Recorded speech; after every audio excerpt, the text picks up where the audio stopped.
Good morning, good afternoon, good evening, wherever you are, whenever you're able to catch this supplemental on our conversation with Joe Livingston on the topic of DoLS.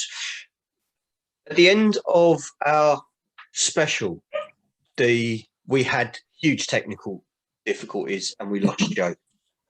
So we're going to put together a really brief outline of the changes that are coming to the protections on DoLS system, and I'm going to kind of leave Joe to take us through those changes, because I think it's really important that as we get comfortable with knowing that these systems and processes are there for all of us, it's vital that we know when changes are coming and what those changes are. Joe, thank you for joining us. I'm glad we're sorry again. And finish off. It does kind of feel like this is a In Conversation special. Part two. But okay, so as you would say, in April of 2022, there's going to be no more DoLS. DoLS is disappearing. The Mental Capacity Act stays and nothing changes in relation to that. But the DoLS will no longer exist and will become instead liberty protection safeguards. Now, the point of doing something different was supposed to be a kind of streamlining of the process, making it more smoother, making it more straightforward, and therefore able to, like, that people could actually keep up with the assessments that needed to happen, basically. So at around about 2011, 2012, there was a backlog of something like 100,000 of these assessments that needed to take place, that hadn't taken place within the statutory time. The statutory time is really short, so they're supposed to be done within, because they're just a number of assessments. No matter how many best interest assessors you might have at your disposal, it just wasn't feasible, and people were being pulled away from other important work like safeguarding in order to try to meet these timescales for the DoLS, where the person wasn't maybe objecting and actually things were fairly straightforward, but down the road there was somebody at grave risk for safeguarding reasons who wasn't then receiving a service because the worker is pulled onto this other thing to try and meet these legal timescales. So it was partly to try and address that and to just streamline it down from 6 assessments from 2 different professionals, both paid separately, both working for separate places, both independent. It was quite tricky, I think, administratively. It was quite tricky. So there were lots of good reasons for looking at change. Sadly, they haven't quite, in my view, got it right, because what they've done is they've replaced the independent assessments with the ability for the provider to do the assessment. So in other words, if the person is in a care home and they are restricted and that care home thinks that they can't consent and that they need to be restricted for their own safety and well-being, the care home as a body can complete that assessment, send it off as a paper exercise to the supervisory body or whatever they will be called under the LPS. I'm not sure what they will be called, but it will essentially be the same people that are doing it right now. And they will, on a paper assessment, sign that off or not, depending on what's on the paper assessment. Now, there's an obvious problem here, isn't there? And the obvious problem is that if the care home is not very good, then there's no independent eyes on the operation. There's no independent eyes on it. And it becomes an operational survival tool for It becomes a tick box exercise, really, in my view. The only times where this will change, or where it's any different, will be if the person is objecting. So if the person is objecting, then the care home or hospital are supposed to refer to a independent individual, to a suitably trained individual, I think they call it, to assess. So there's no such thing as best interest assessors anymore. So my advanced practice that I worked so hard to get is worthless after 2022.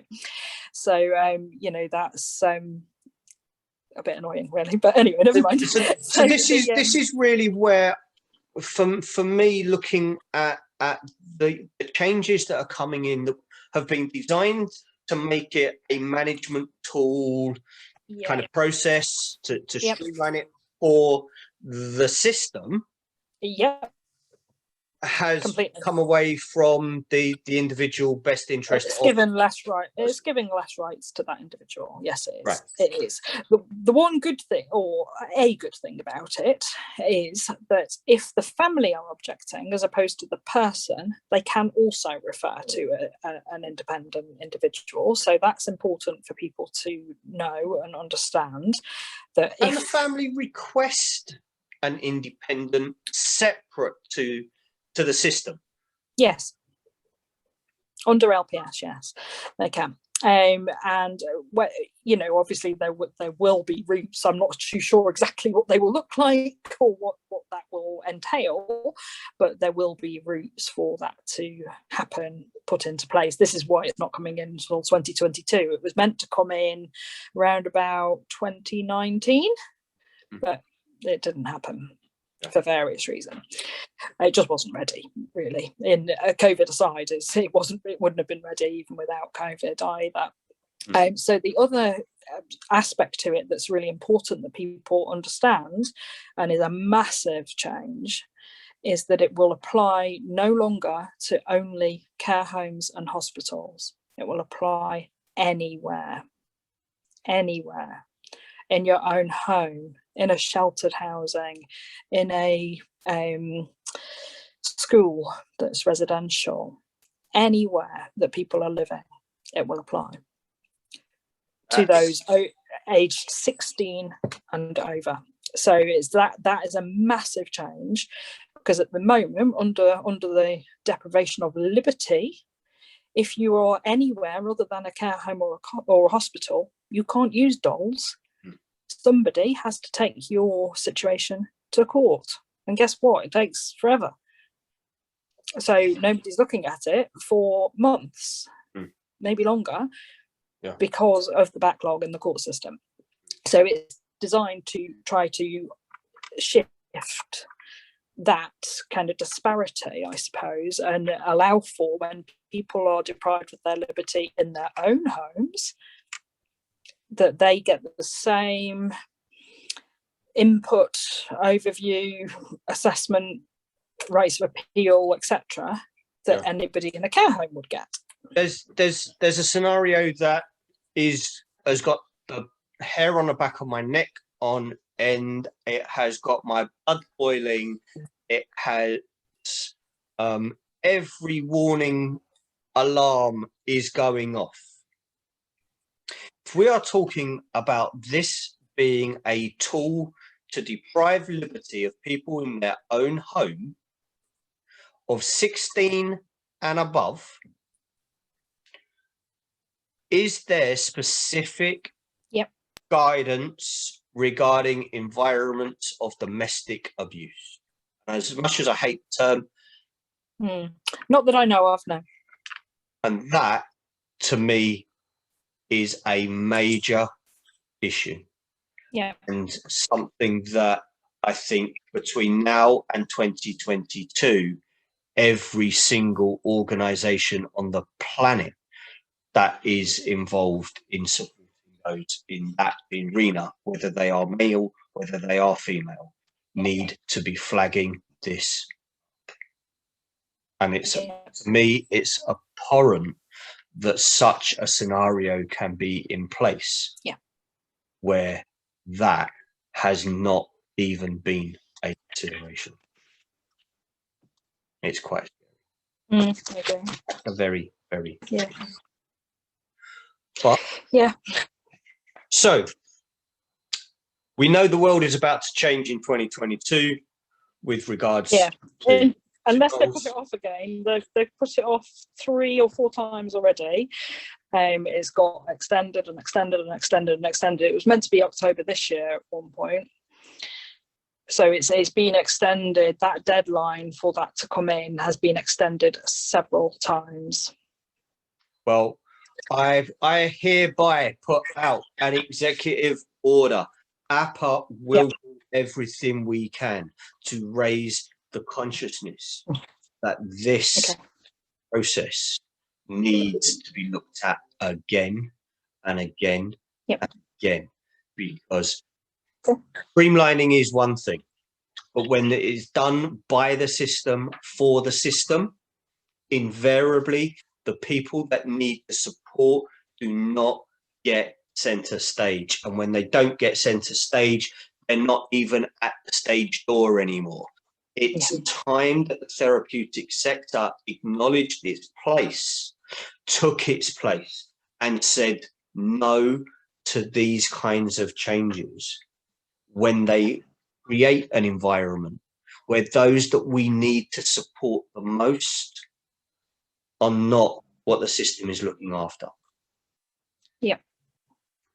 So APA's from here forwards is that the changes to DoL, without sufficient and significant safeguards in place that protect the individual, will not be receiving APA's. And we would call on every other psychological organisation to look at this legislation, making sure that people are safe. The system can have all its waiting lists all it wants.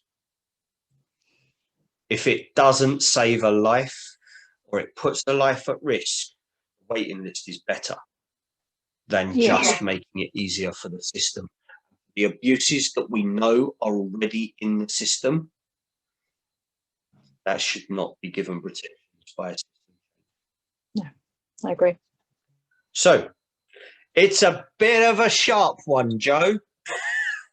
I know. I told you. But I think it is exceptionally important that people know what the system is now and what can be done now. Yeah. What is being proposed. And as you say, this hasn't been put into play yet, and it's been pushed back and pushed back and pushed back. So it can still be pushed back. It still can still be changed if people can be. Yeah, it's partly due to the level of resistance in professionals that is being pushed back. You know, people like the court protection people, the Law Society, people like that are all saying the same thing. And APA is adding its voice to those objections. And we call on every professional to engage with that objection to ensure the protections are there for the individual that is vulnerable. Joe, thank you very much. I'm so glad we were able to reconnect and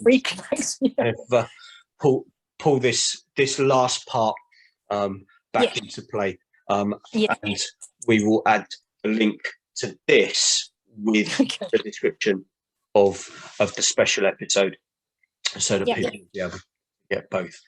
Now, Joe, thank you so much for your time. Thank you so much for sharing your knowledge with everybody, and for everybody else, thank you for your time. As we said in the last video, if you've gained anything that's going to support your professional development, get yourself the CPD questionnaire, get that into us. No CPD certificate is issued by APA without that validation questionnaire. CPD is not confetti. It has to be valued, has to be valuable. Those questionnaires make sure that it is. For now, guys, take care. Have a great time wherever you are, whenever you're watching. Now.